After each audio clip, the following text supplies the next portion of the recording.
We are back as Fight News Now continues. I'm John Pollock, and now it's time to tag in our Fight Network analysts John Ramdian and Robin Black as we get set for promotion versus promotion war this Friday night as it's the MMA Battle of Connecticut. John, the UFC invades the Foxwoods Casino on Friday night. In the main event, a 185-pound tilt, and it is a good one. Two former Strikeforce champions collide. Gegard Mousasi takes on Jiu-Jitsu master Jacare Souza. And Robin, we recently watched this fight. You really don't get the sense of what both of these guys were capable of because the fight really didn't go that long. Jacare made a mistake in the early stages of the fight. Mousasi landed that up kick.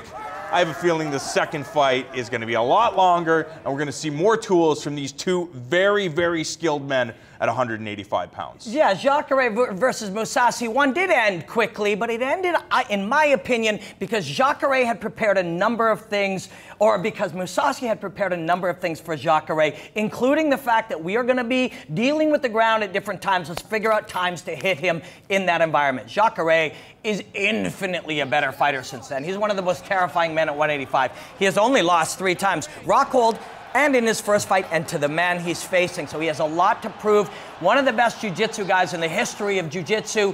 Incredible shape, and his striking has really improved. And Mousasi, perennially underrated. And you have to look at Gegard Mousasi. This is a guy still very, very young. Crazy. You see his improvements in his game, but I think one of the most spectacular elements of Mousasi's game is his ability to stay relaxed, not be panicked. Nothing seems to stress him out. From there, he kind of goes into cruise control, tests out the waters, gets a reaction from you, and if you're not reacting, he's reacting, and then he becomes very aggressive. Great analysis, man. It's really true, and one of the key things, when a Jacare puts you on the ground and you feel that power and the stress and the pressure of someone that great, your heart rate goes up, and there's a panic element. That will not happen with Mousasi. That's a great point.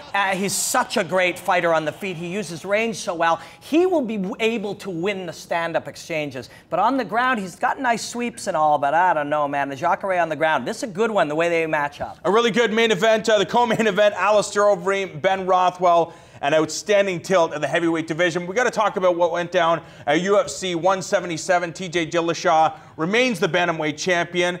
Were there reasons to love this card? People were bitching about it. They had to spend $60. There was no marquee event, but when you leave UFC 177, we saw one spectacular performance. Yeah, we saw a bunch of them, and when you look at a card like this, sometimes you got to look in there and find the new, and find the exciting, and find the fun, and this one had it. And I've been getting my face beat up all week long in the gym, and nothing excites me more than finding something cool to break down, and I found it on this card, and I broke it down. And it was a lot of fun, man. Anthony Hamilton, this is a big, powerful man. And he has great ground and pound in the tradition of this man and the tradition of this man. What is ground and pound? It is not striking on the ground. It is not wrestling with punches. It is not jiu-jitsu with a bunch of striking. It's this own alchemy. It's like a stew. You got your boxing, you got your wrestling, but all this other stuff, they take on different properties, different reactions. They blend together. And it is that stew that Hamilton brought Potts in with these great reactive takedowns. Look how nice there. He reacts to the aggression of Potts and puts him on his back. And right here, he goes to the Kimura setup. This is a secondary position, but it is his favorite position. He works elbows and the Kimura from this secondary position from the half guard on the bottom. What he should look for, or the primary position, is this underhook over here and hip all the way up to stand up, but he's offering the corner of his back and he's on his right shoulder and hip. And Hamilton spots it and forces him there. He adds pressure on that side to encourage him to go to the side that he enjoys and he's comfortable in. Once he figures that out, another reactive takedown, and this ground and pound stew is all about the carrots, and the carrot is putting him on that side. He's got the overhook to start, so what does Hamilton want to do? He wants to get back to half guard. As he adjusts, steps over and immediately pressures the right hip. If he encourages his man to go to the right side on his shoulder again, he'll be right back where he wanted to do. So he starts with this pressure, a modified forearm gi choke. You don't see guys use it a lot, but it works. What he wants to do is grind his elbow to the mat. That will cause the head to move. It can cause a tap, but if it causes the head to move, he'll get what he wants. He turns his head this way initially. That is not what the freight train is after, but the freight train continues the pressure and then has him turn the other direction. He tries to buck and get his way out. Anthony Hamilton and readjusts, reapplies the pressure, and puts him on his right side and his right hip, and see the pressure here, and the right hip, and he starts to apply the pounding, and look at it discolor. That's turning the color. That's liquefying like a stew. He encouraged him to go to where he wanted to go. He made him pay for it, and he set it up, and that was some beautiful modern ground and pound. Anthony Hamilton gets it done by ground and pound, and I heard the argument, oh, you shouldn't ever stop a fight because of body shots.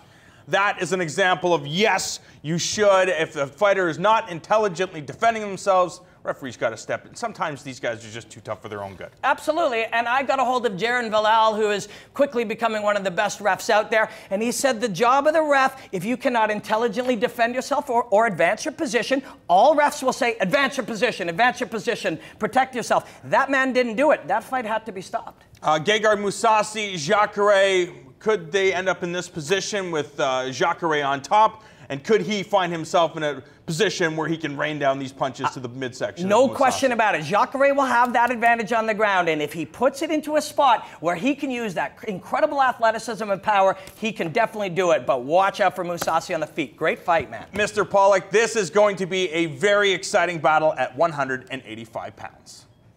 Thank you, guys, and all of the fallout from this weekend series of shows will be happening Monday night on 5 Rounds with Ramdean and Robin at 7 p.m. Eastern. Make sure you tune in. We'll take a break, but we're coming back with The Shift featuring Mike Tyson, and we'll give you a chance to see Mike Tyson live in Toronto, and we'll wrap up this week's show with another viral video. Don't go anywhere.